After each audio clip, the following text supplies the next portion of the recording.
Hello friends, welcome to my YouTube channel. आज के इस वीडियो में हम नेट के पाठ्यक्रम में संकलित इकाई 4 वैचारिक पृष्ठभूमि के अंतर्गत मनोविश्लेषणवाद के विषय में जानेंगे एवं परीक्षा उपयोगी महत्वपूर्ण बिंदुओं पर चर्चा करेंगे।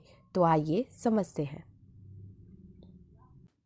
मनोविश्लेषण शब्द अंग्रेजी के साइको एनालिसिस का हिंदी पर्याय है। सिगमंड फ्राइड, जिनका जन्म 1856 में तथा मृत्यु 1939 ईस्वी में हुई। 19वीं सदी के उत्तरार्ध में इनके द्वारा मानसिक रोगियों का इलाज करते हुए मानसिक व स्नायुविक विकारों के संबंध में दिया गया सिद्धांत व व्यवहार मनोविश्लेषण कहलाता है। इससे ही मनोविश्लेषणवाद बना है। फ्राइड ने पाया कि सम्मोहन क्रिया, हिप्नोटिज्म अथवा वार्तालाप में स्वच्छंद विचार साहचर्य से कई पुराने अनुभव पुनर्जीवित हो जाते हैं।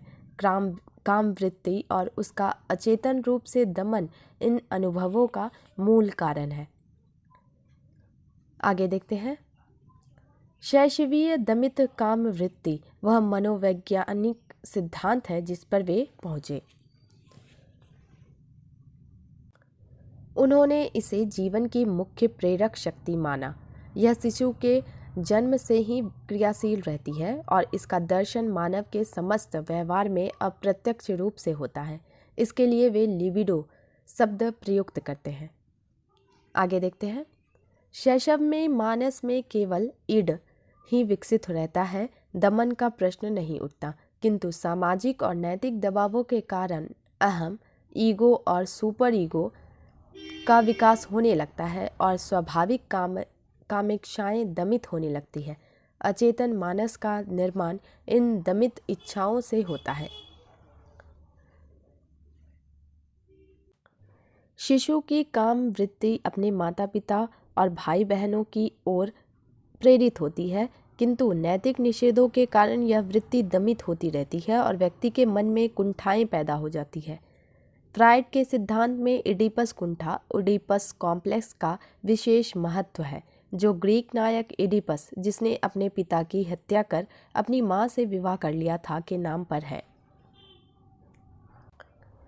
फ्राइड के अनुसार ये दमित वासनाएं और कुंठाएं साधारण स्वस्थ जीवन में भी अपने को व्यक्त करने का प्रयास करती रहती है, परंतु सुपर ईगो द्वारा निर्मित प्रतिरोध के कारण ये अपने स्वाभाविक रूप में प्रकट नहीं हो पाती और कपट वेशों में व्यक्त होती है। ये कपट रूप जागृत और स्वप्न जीवन की भूलें हैं। अधिक प्रबल होने पर कई मानसिक स्नायुविक रोग हो जाते हैं, जैसे हिस्टीरिया, खंडित व्यक्तित्व, अपराध भावना आदि। मानव का छोटे से छोटा व्यवहार भी सप्रयोजन होता है।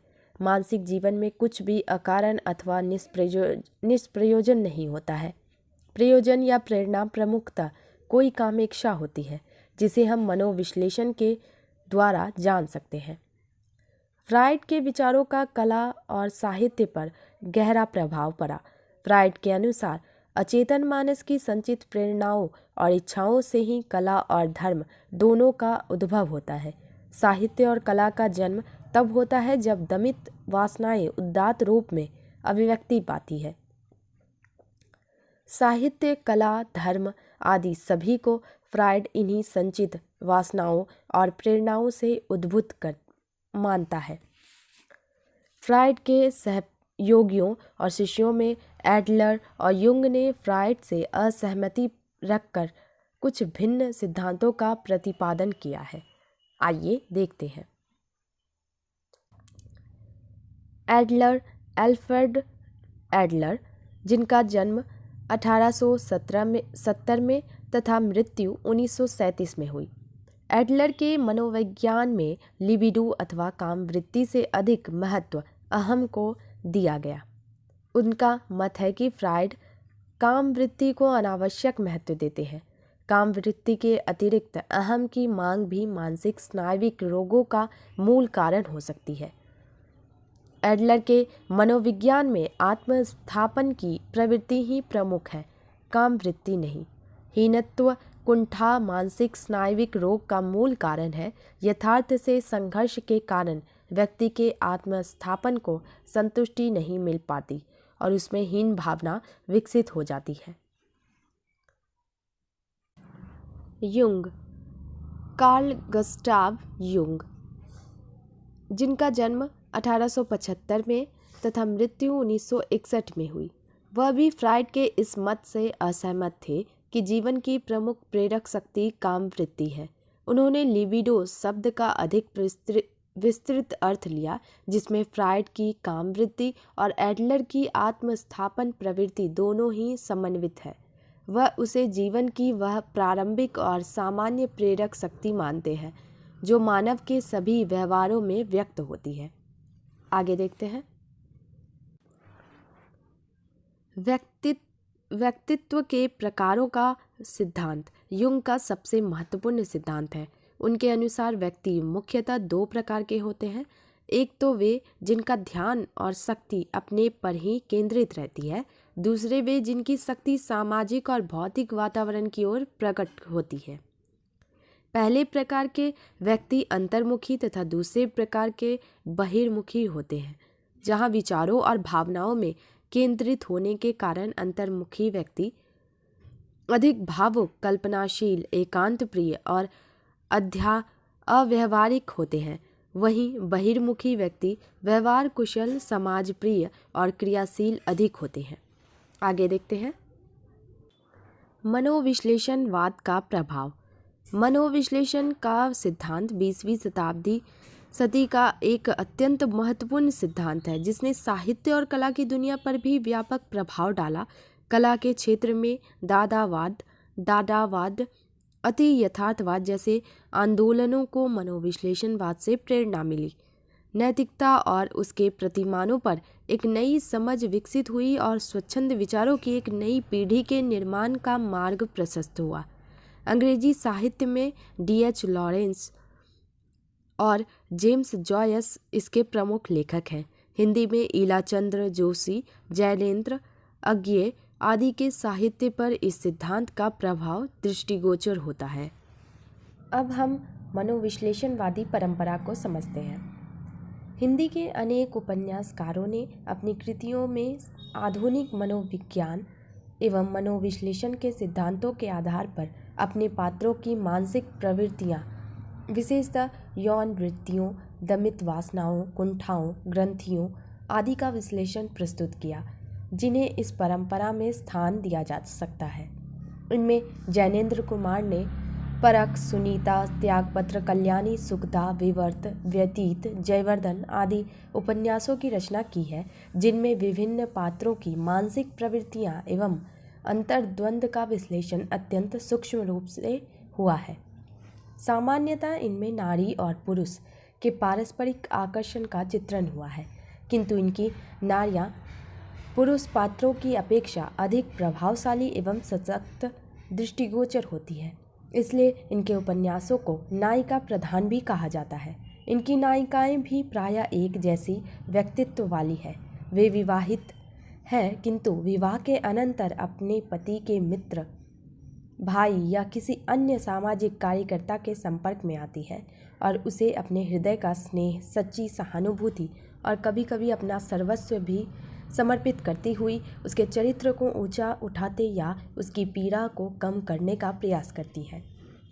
अनेक उपन्यासों में आधुनिक समाज में नारी की स्थिति को स्पष्ट करते हुए उसके दुख दर्द को पूरी सहानुभूति से चित्रित किया गया है, किंतु जैनेंद्र जी के पात्र स्वयं कई बार लेखक की ही भांति अत्यधिक अस्पष्ट, अस्वाभाविक एवं विचित्र हो जाते हैं।